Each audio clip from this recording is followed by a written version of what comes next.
Parvo virus এটি একটি অতি পরিচিত ডগ ডিজিজ। আসলে যারা যারা পেট ওনার আছেন তারা বেশিরভাগ মানুষই আশা করি এই সমস্যাটার সাথে সবাই পরিচিত।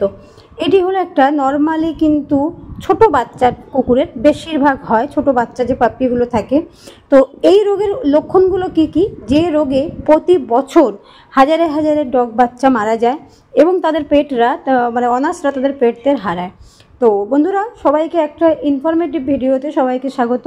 আশা করি এই ভিডিওটি জানা বা এই কারণগুলো কি এইগুলো জানা প্রতিটা ডগ ওনারের কাজ, কারণ তাহলে আমরা সময় থাকতে থাকতে চিকিৎসা করাতে পারবো এবং বাচ্চাটাকে হয়তো সুস্থ করতে পারবো।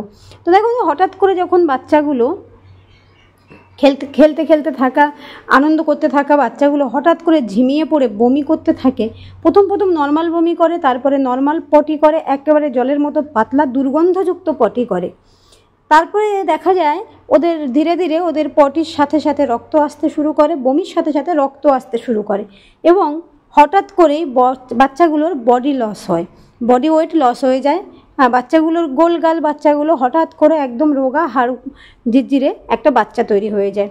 খাদ্যে অনীহা থাকে, ওরা খেতে চায় না, ওদের এতটাই মানে চঞ্চল বাচ্চাগুলো হঠাৎ করে একদম ঝিমিয়ে পড়ে, ওরা খেলতে চায় না, ওরা কোনো কিছুতেই ঠিকভাবে কিন্তু ওরা রেসপন্স করে না। তো হঠাৎ করে যখন ওদের বডি ওয়েট কমে যায় তখন কিন্তু ওরা একদম ঝিমিয়ে বিছনাসজ্জা হয়ে যায়। এই রোগে বহু ডগ বাচ্চা তারা কিন্তু মারা যায়, পাপ্পিগুলো মারা যায়। তো পেট ওনার বুঝে উঠতে পারে না যে অ্যাকচুয়ালি হয়েছে তো হয়েছেটা কি। তো দেখুন, প্রথমে হলো সবাইকে বলি, যেহেতু আমি ভুক্তভোগী, এটা আমি যা কিছু বলি সবই আমার যা অভিজ্ঞতা সেটাই বলি।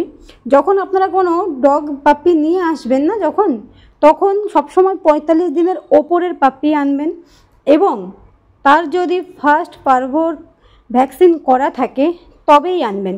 যদি মনে করেন তার ভ্যাকসিন করা নেই তাহলে কিন্তু একেবারেই সেই বাচ্চাটাকে আনবেন না, কারণ অনেক ব্রিডার আছে যারা দুটো ফায়দার জন্য, দুটো পয়সার জন্য ওই পাপ্পিগুলোকে কোনো ভ্যাকসিন করায় না, সেইভাবে ওদেরকে বিক্রি করে দেয়। আর বিক্রি করে দেওয়ার কারণে কি হয়, ওরা এক জায়গায় থেকে আর এক জায়গায় যখন ওয়েদার চেঞ্জ হয়, ঠান্ডা হোক গরম হোক, বিভিন্ন রকম কারণে কিন্তু এই পার্ভো ভাইরাসটা ওদেরকে অ্যাটাক করে। এটা যদি 45 দিন বয়সে যদি ওদেরকে ভ্যাকসিনটা দেওয়ার পরে যদি বিক্রি করে তাহলে কিন্তু এই প্রবলেমগুলো হয় না এবং এটা রাস্তার বাচ্চাদের ক্ষেত্রেও কিন্তু হতে পারে। তো আমি রাস্তার বাচ্চাদের কথা এই মুহূর্তে বলছি না, আমি এই মুহূর্তে পেরেন্টসদের কথাই বলছি। তো আপনারা যখনই যাবেন কোথাও বাচ্চা আনতে না, সবসময় আপনারা দেখে আনবেন যে বাচ্চাটার 45 দিন হয়েছে কিনা এবং পার্ভো ভাইরাস তার করা আছে কিনা।